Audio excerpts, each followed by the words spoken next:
Oo, may maanghang na patutsada pa tungkol sa confidential funds ng OVP o DepEd.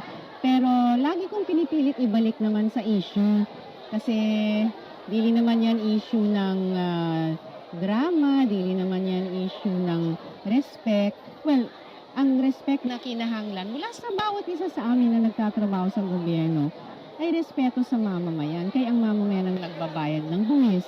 Respeto sa mga institusyon ng ating gobyerno, lalo na ang Kongreso na nag-appropriate ng budget. So doon ang importanteng focus, yung klarong paliwanag, yung accountability, at yung, kaya nga sa wish namin sa Senate Minority makapag-pass ng maayong budget,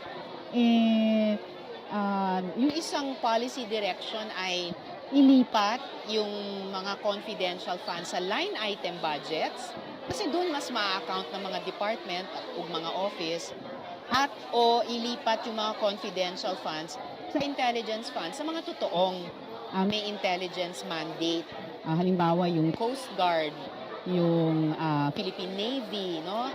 Yung National Intelligence and Coordinating Agency. Labi na karon na grabe yung pressure sa Pilipinas mula sa China sa West Philippine Sea. So hindi talaga kailangan magkaroon ng confidential fund ang Office of the Vice President?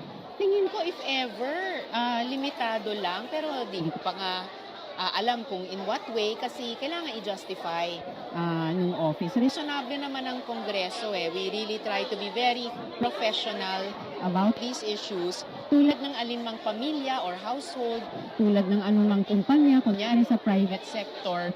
Hindi naman kami special sa gobyerno. Kami rin dapat mag-justify ng budget para ang limitadong resources na meron ng gobyerno ma-appropriate sa mga tamang line items, ma-account maayos every year para ma-optimize, ma-maximize natin yung masikip na fiscal space. Magkaroon talaga ng value for money ang bawat piso at sentimo na responsable ang gobyerno at galing naman sa mamamayan.